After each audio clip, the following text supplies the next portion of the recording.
नमस्कार दोस्तों, स्वागत है आपका स्टडी नॉलेज पर। आज हम जानेंगे महात्मा गांधी काशी विद्यापीठ के राजनीति विज्ञान जो कि सेकंड सेमेस्टर का है, एमए का सेकंड सेमेस्टर है। आपका पेपर फर्स्ट पेपर है जिसमें अर्ली मॉडर्न पॉलिटिकल थॉट जो है, इसके विचारक जो हैं आरंभिक आधुनिक राजनीतिक चिंतन, इसके टॉपिक चर्चा करेंगे। यानी जो एमए है फर्स्ट ईयर का सेकंड सेमेस्टर, राजनीति विज्ञान के जो सिलेबस हैं उस सिलेबस के अंतर्गत क्विक रिवीजन को देखने को मिलेगा। सबसे पहला यूनिट आपका है जो है जॉन बोडीन और मैकियावेली का। तो इनका क्या कहना था, क्या नहीं, इसके सभी चीज़ों को हम एक कॉन्सेप्ट के माध्यम से, सरल माध्यम से अलग अलग टॉपिक को मोस्ट इम्पोर्टेंट क्विक रिवीजन किए हैं। यह जितने भी यूनिट हैं, 5 यूनिट है जो कि सिलेबस के अनुसार राजनीति विज्ञान जो है सेकेंड सेमेस्टर का सिलेबस है उसी के हिसाब से पूरा कवर किया हूँ। तो इसे ध्यान से सुनिएगा ताकि पेपर में अच्छे नंबर प्राप्त कर सकें आप। सबसे पहला यूनिट जो है, सबसे पहला यूनिट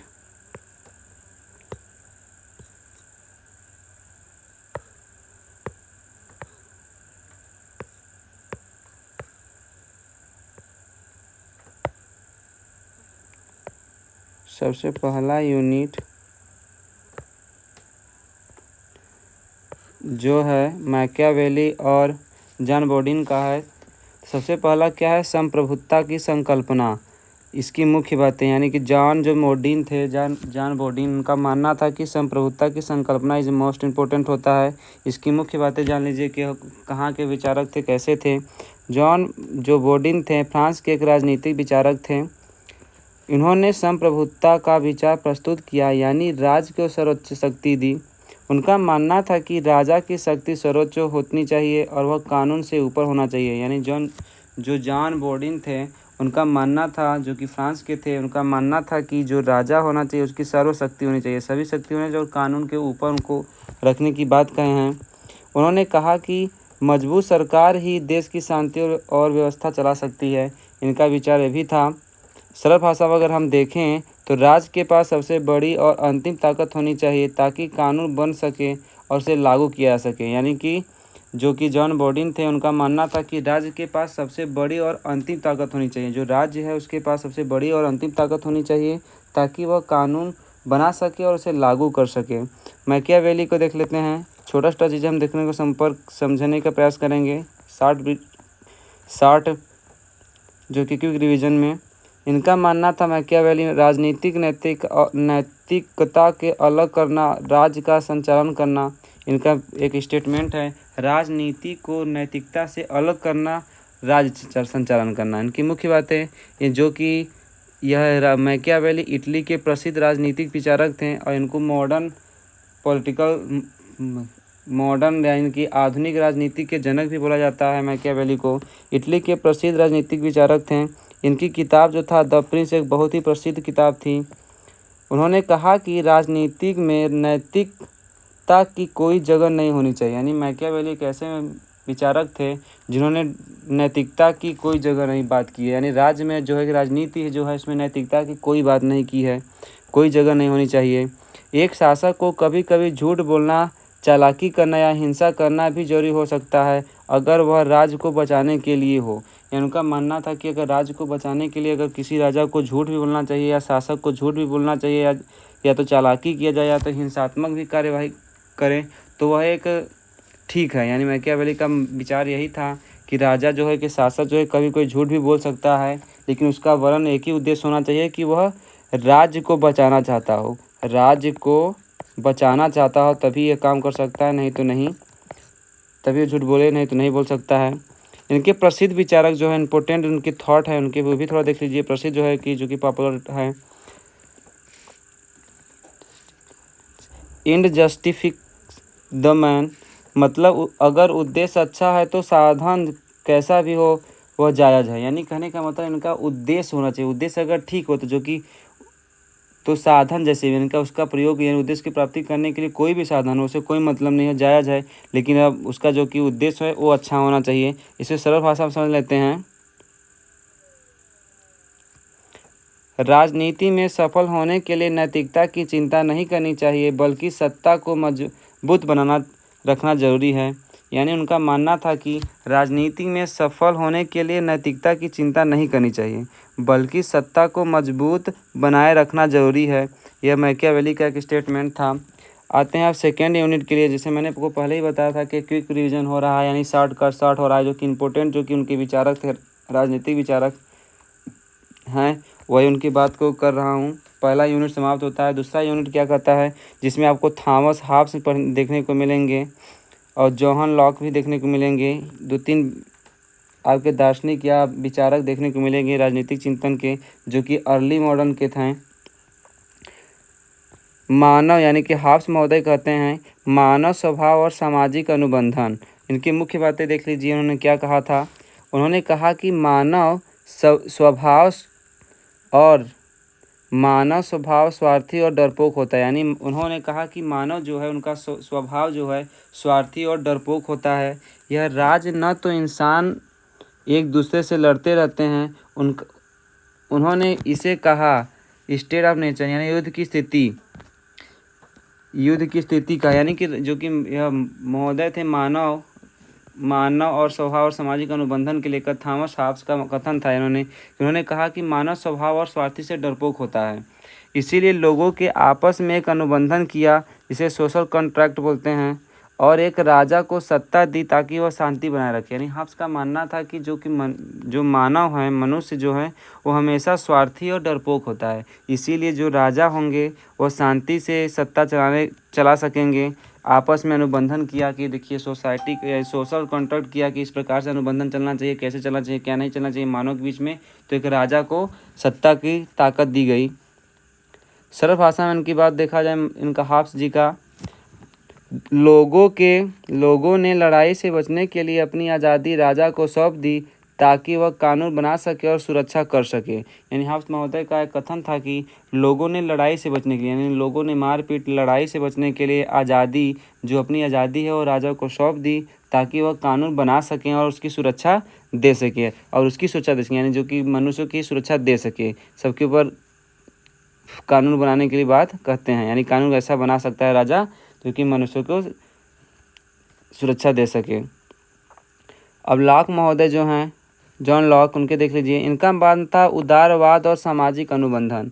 इनका जो बात था व्यवहारात्मक बात था। जॉन लॉक का उदारवाद और सामाजिक अनुबंधन लेकर आते हैं। इनकी मुख्य बातें देख लीजिए, विचार देख लीजिए। लॉक ने कहा कि इंसान स्वाभाविक रूप से स्वतंत्र, बराबर और समझदार होता है। जो लॉक ने कहा कि इंसान जो होते हैं वो स्वाभाविक रूप से स्वतंत्र, बराबर और समझदार होता है। हर इंसान के पास 3 नैतिक अधिकार हैं। पहला जीवन, दूसरा स्वतंत्रता, तीसरा संपत्ति। यानी जो कि लॉक महोदय थे, जॉन लॉक, उनका बहुत अच्छा विचार है जो कि उदारवाद और सामाजिक अनुबंधन से संबंधित है। उनका मुख्य बातें यही था कि लॉक ने कहा इंसान स्वाभाविक रूप से स्वतंत्र और बराबर समझदार होना चाहिए। उन्होंने इंसान के पास 3 नैतिक अधिकार बताएं, जो कि जीवन है, स्वतंत्रता है और संपत्ति है। अगर कोई सरकार इन अधिकारों को नहीं मानती तो जनता उसे बदल सकती है। यानी सरकार कोई हो और अगर इन तीनों बातों को नहीं मान रही है, यानी इनकी जो नैतिक अधिकार हैं उसको नहीं मान रही हैं, जीवन, स्वतंत्रता और संपत्ति, तो जो है कि मानव जो है उसको, राजा को क्या कर सकते हैं, बदल सकते हैं। ये किनका विचार था? यह विचार था जॉन लॉक का। सरल भाषा में इसी को देख लेते हैं। सरकार को जनता की भलाई के लिए काम करना चाहिए, नहीं तो जनता उसे हटाने का अधिकार है। यानी जॉन लॉक कहने का मतलब था कि सरकार जो है जनता की भलाई के लिए काम करे, यानी कोई भी जो सरकार हो वो जनता की भलाई के लिए काम करनी चाहिए, नहीं तो जनता जो है कि उनको हटा सकती है उनके अधिकार से। आगे देखते हैं रूसो के एक महान दार्शनिक और विचारक थे, राजनीति विचारक, जो कि अर्ली मॉडर्न के है। असमानता, सामाजिक अनुबंधन और समान इच्छा, इनकी एक विचार है जो कि असमानता संबंधित है, सामाजिक अनुबंधन संबंधित है और समान इच्छा है। इनकी मुख्य विचार क्या थे? रूसो ने कहा कि सभ्यता ने इंसान के बीच असमानताएं बढ़ा दी है। इन जो रूसो का कथन था कि जो सभ्यताएं हैं इंसानों के बीच में असमानताएं बढ़ा दी हैं, यानी असमानता बढ़ चुकी है लोगों के बीच में, जो कि नहीं होना चाहिए, बढ़ा दी है। उनका समाधान था कि सोशल कॉन्ट्रैक्ट, लेकिन उनका मॉडर्न लोकतांत्रिक है। यानी कि सोशल कॉन्ट्रैक्ट तो करना चाहते थे लेकिन लोकतांत्रिक तरीके से। कौन? जो है कि रूसो। सामूहिक इच्छा, हर व्यक्ति अपनी निजी इच्छा छोड़कर समाज के भले के लिए इच्छा को माने। यानी इनका एक बहुत बड़ा कथन था कि जो समाज है यानी जो व्यक्ति हैं समाज के, वह अपनी इच्छाओं को छोड़कर समाज के भले की बात को माने, उनकी इच्छाओं को पूर्ति करें। आगे देखते हैं सरल भाषा में ही। लोगों को मिलकर एक ऐसे नियम बनाने चाहिए जो सबके भले के लिए हो, यही जन इच्छा है। यानी कि जो रूसो हैं, रूसो का विचार था कि जो मनुष्य हैं, मनुष्य को अपनी इच्छा को छोड़कर समाज की इच्छा के अनुसार काम करना चाहिए और एक ऐसे नियम बनाने चाहिए ताकि लोग जो है कि लोगों को इच्छा की पूर्ति की जाए, समाज के भले के लिए काम किया जा सके और समाज के बारे में देखा। और उनका कथन था कि यह लोकतांत्रिक तरीके से होना चाहिए। आते हैं यूनिट तीसरा यूनिट का, जिसमें हम देखने को मिलेंगे जेरेमी बेंथम के सिद्धांत। पहला देखते हैं बेंथम के जो सिद्धांत हैं, उपयोगिता का सिद्धांत और दंड सिद्धांत। यह इनका सिद्धांत काफ़ी इम्पोर्टेंट है। जेरेमी बेंथम के उपयोगिता का सिद्धांत है और दंड का सिद्धांत है। इनकी मुख्य बातें हैं। बेंथम का सिद्धांत था उपयोगितावाद, यानी जितने अधिक लोगों को अधिकतम सुख मिले वही सही काम है। यानी बेंथम का बहुत खतरनाक कथन था, बहुत अच्छा कथन कर सकते हैं कि लोगों के सुख की बात करते हैं, यानी उपयोगितावाद होना चाहिए, उपयोग होना चाहिए। यानी इनका सबसे मुख्य कारण होना चाहिए कि लोगों की इच्छाओं की पूर्ति की जाए, यानी लोगों की सुख मिले, जो कि सुख के लिए कार्य किया जाए। जो भी शासक रहे उनके खुशी के लिए जो कार्य कर सके, जितना अधिक लोगों को प्रसन्न कर सके, सुखी प्रदान कर सके, वही सही काम है। उनका यही कथन था कि जो सही काम होता है वो लोगों को खुशी देना होता है। बेंथम ने दंड का समर्थन किया, लेकिन सिर्फ तब जब समाज के लिए उपयोगी हो। यानी कि दंड का भी समर्थन करते हैं, यानी कि खुशी की तो बात करते हैं, अधिकतम खुशी मिल सके ऐसे कामों को वही काम करना चाहिए, लेकिन उसमें दंड की बात करते हैं। लेकिन दंड तभी दिया जा सकता है जबकि उसकी उपयोग हो, यानी कि बहुत इंपॉर्टेंट हो जाए कि नहीं, अब दंड देने के बिना खुशी नहीं मिल सकती है किसी को, यानी कोई काम नहीं हो सकता है, लोग ज़्यादातर खुशी नहीं हो सकते हैं, अधिकतर खुशी प्राप्त नहीं हो सकती, सुख नहीं प्राप्त हो सकता, तो दंड देने की बात भी कही है। जैसे कि अपराधियों को दंड देना ताकि बाकी लोग डरे और अपराध न करें, जैसे मैंने आपको पहले ही बताया। इसको सरल भाषा में देखते हैं कि बेंथम के क्या स्टेटमेंट रहते हैं। बेंथम का सबसे बड़ा स्टेटमेंट है, कोई भी काम तभी अच्छा है जब उसकी ज़्यादा से ज़्यादा लोगों को खुशी मिले। यानी बेंथम का कहना था कि कोई काम हो, चाहे वो किसी प्रकार का काम हो, लेकिन वह काम तभी अच्छा माना जाएगा जब ज़्यादा से ज़्यादा लोग उसे खुशी मिले, यानी उसको खुशी प्राप्त हो, यानी ज़्यादा से ज़्यादा लोग प्रसन्न रहते हैं तो ही वो काम जो कि अच्छा काम माना जाता है, अन्यथा वो नहीं काम माना जाता। अब आते हैं जे.एस. मिल के बारे में देख लेते हैं। इनका एक विचार था स्वतंत्रता की अवधारणा और उपयोगितावाद का संशोधन। यानी उन्होंने स्वतंत्रता की अवधारणा और उपयोगितावाद का संशोधन किया। मुख्य विचार क्या थे इनके? मिल ने बेंथम के विचारों को आगे बढ़ाया, लेकिन उसमें गुणवत्ता का तत्व जोड़ा। जैसे कि बेंथम ने कहा था कि ज़्यादातर खुशियों की बात करने को क्या आएगा, कोई भी काम किया इसमें अधिक से अधिक लोग अगर प्रसन्न रहते हैं, खुश रहते हैं तो अच्छा है, वही एक अच्छा कार्य है। लेकिन जो बेंथम ने मिल है उनका विचार था कि बेंथम के विचारों को तो आगे बढ़ाया लेकिन उनके कुछ बातों को जोड़ दिया, यानी गुणवत्ता का तत्व जोड़ा। उन्होंने कहा कि सिर्फ खुशी सी नहीं बल्कि अच्छी खुशी भी जरूरी है, जैसे कि ज्ञान, कला, स्वतंत्रता। यानी कि जो मिल है बेंथम से प्रभावित थे, बेंथम के जो विचार हैं उन्होंने कुछ अपनी बातों को ऐड किया, कुछ गुणों को ऐड किया, जो कि एक अच्छा तत्व जोड़ा गया, जिसमें कि बताया गया कि बेंथम कहते थे कि खुशी तो होनी चाहिए जरूर, लेकिन खुशी मिल तो बताते थे जरूर कि खुशी ही नहीं बल्कि अच्छी खुशी होनी चाहिए, जैसे कि ज्ञान हो, कला हो, स्वतंत्रता हो, ज़्यादा से ज़्यादा खुशी मिल सके। उन्होंने स्वतंत्रता पर जोर दिया और उनका मानना था कि मिल का कि स्वतंत्रता हर एक व्यक्ति की जन्मसिद्ध अधिकार है, उनको जोर दिया। कोई भी व्यक्ति जो चाहे कर सकता है, लेकिन तब वह दूसरे को नुकसान न पहुंचाए। यानी कि मिल का कथन था कि कोई भी व्यक्ति हो वह कुछ भी कर सकता है, वरन किसी का जो है कि वो हानि न हो, किसी से उसका नुकसान न हो पहुंचा सके, यही बात कहते हैं। कोई भी व्यक्ति जो चाहे कर सकता है जब तक वह दूसरे को नुकसान न पहुंचाए। उनका अगला विचार था कि उन्होंने कहा कि राज्य को लोगों को सोच और अभिव्यक्ति पर रोक नहीं लगानी चाहिए, यानी जो कि राज्य है लोगों की सोच और अभिव्यक्ति पर रोक नहीं लगानी चाहिए।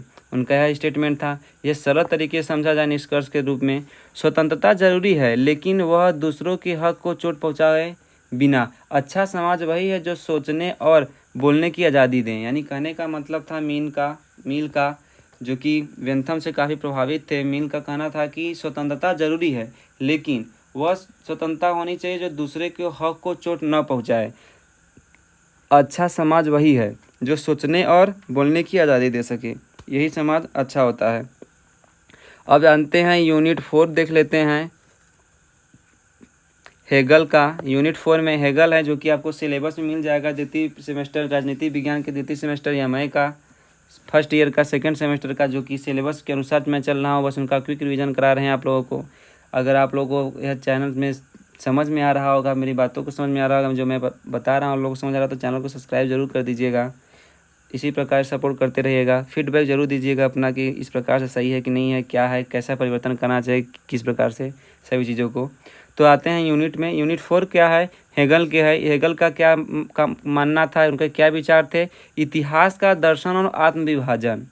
यानी कि जो हेगल थे, हेगल का मानना था कि इतिहास का दर्शन और आत्मविभाजन होना चाहिए। इनके मुख्य विचार क्या थे, इनका मुख्य विचार था कि हेगल ने इतिहास का एक विकास की प्रक्रिया है जिसमें विचार लगातार बदलते रहते हैं और परिपक्व होते रहते हैं। यानी हेगल का काफ़ी मैच्योरिटी तरह का विचार था। उनका इतिहास से संबंधित विचार रहे जो कि कहा कि इतिहास एक विकास की प्रक्रिया है।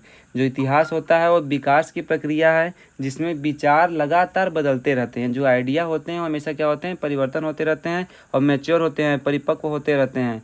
उन्होंने डायलेक्टिक्स विधि बताए और इनके 3 चरण में होते हैं। और जो कि परिवर्तन होते हैं वो लगातार जो बदलते रहते हैं, उसमें 3 चरण होते हैं जिसमें कोई विचार नहीं होता है, उसके विरोध में विचार होता है, दोनों को मिलन के नया विचार बनता है, जैसे कि मील और बेंथम को देखने को मिला। यानी कि डायलेक्टिक विधि की बात करते हैं, इसमें 3 चरण होते हैं, जिसमें कोई विचार ना हो, यानी कि कोई कुछ भी ना हो। दूसरा उसका विरोध हो, यानी कोई विचार उसका विरोध किया जाए। और तीसरा उनके 2 विचारों को मिलाकर एक नया विचार बनाया जाए। हेगल के एक नया विचार जिसे हम वियोजन कह सकते हैं, मतलब जब व्यक्ति को अपने काम या समाज से जुड़ाव महसूस होना ही होता हो, यानी कि अलग हो, वियोजन हो, मतलब जब व्यक्ति को अपने काम या समाज से जुड़ाव महसूस न हो, यानी कोई काम करता है उसे अपने आप को महसूस न करे कि बहुत अच्छा महसूस न करे, अब जुड़ाव न उसको महसूस कर सके, इनका यह विचार रहता है। सरल भाषा में इसको देख लेते हैं। इतिहास विचारों की लड़ाई से आगे बढ़ता है। इतिहास जो है विचारों की लड़ाई से आगे बढ़ता है। जब इंसान अपने समाज या कामों में कट जाए तो वह अलगाव या शिकार होता है। इनका सरल भाषा में था। अब आते हैं टी.एच. ग्रीन का। टी.एच. ग्रीन ने भी बहुत अच्छी स्टेटमेंट देते हैं। सामूहिक भलाई, स्वतंत्रता और अधिकार की संकल्पना के बारे में बताते हैं। सामूहिक भलाई की बात करते हैं, स्वतंत्रता की बात करते हैं और उनके अधिकारों की बातों को संकल्पना देते हैं। टी.एच. ग्रीन का मुख्य विचार क्या थे। ग्रीन सकारात्मक स्वतंत्रता से समर्थक थे, मतलब सिर्फ बाधा न हो ही स्वतंत्रता नहीं। यानी कि देखिए, जैसे ग्रीन का कुछ था कि सकारात्मक स्वतंत्रता होनी चाहिए, यानी किसी व्यक्ति को अगर परेशानी नहीं हो रही है तो स्वतंत्र है, तब कोई दिक्कत नहीं हो, उनको पूरी तरह से स्वतंत्र है। लेकिन जो टी.एच. ग्रीन है, इनका थोड़ा सा अलग था। ग्रीन सकारात्मक स्वतंत्रता की बात को समर्थन करते हैं, यानी कि सकारात्मक होना चाहिए, नकारात्मक न होकर सकारात्मक होनी चाहिए। मतलब सिर्फ बाधा न होना ही स्वतंत्रता नहीं है, बल्कि विकास के अवसर मिलना ही असली स्वतंत्रता है। यानी विकास की असली स्वतंत्रता वही होती है, तभी असली स्वतंत्रता कही जाएगी जब कोई बाधा न हो, बल्कि विकास के अवसर मिले। कोई अवसर मिलता रहे विकास करने के लिए, तभी कुछ क्या करते हैं, स्वतंत्र माने जाएंगे। उन्होंने कहा कि राज्य को नागरिक की भलाई के लिए काम करना चाहिए। जो राज्य हैं वो नागरिकों की भलाई के काम करने चाहिए, तभी उस काम सही रहते हैं। उसके अधिकारों की संकल्पना करनी चाहिए। अधिकार समाज के भीतर है, समाज से बाहर नहीं है, यह भी विचार रखते हैं उन्होंने। इनको सरल भाषा में देखा जाए, सच्ची आज़ादी तभी है जब व्यक्ति इच्छा, स्वतंत्रता, अवसर मिले, राज्य को उनका समर्थन करना चाहिए और राज्य को जो है उनका क्या है, समर्थन करना चाहिए। ये जो कि आपके टी एस ग्रीन के विचार थे। अब आते हैं यूनिट 5 4 पढ़ चुके हैं, जो कि पहला है कार्ल मार्क्स। ये काफ़ी बड़े विद्वान थे, सब काफ़ी अच्छे थॉटर थे, विचारक थे। मार्क्सवाद के सिद्धांत और मानवतावाद। मार्क्सवाद के सिद्धांत और मानवतावाद का जो विचार दिए थे वो कार्ल मार्क्स ही दिए थे। इनके मुख्य विचार क्या थे?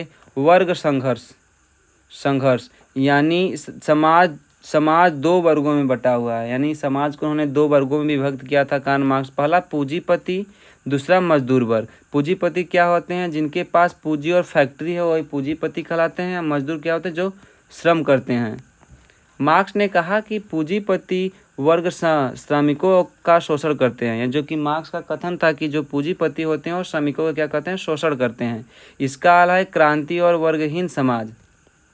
इन्होंने, जो कि कार्ल मार्क्स थे, उनका विचार था कि बिलगाव की बात की श्रमिक जो हैं अपने काम से, उत्पादन और समाज से अलग हो जाता है।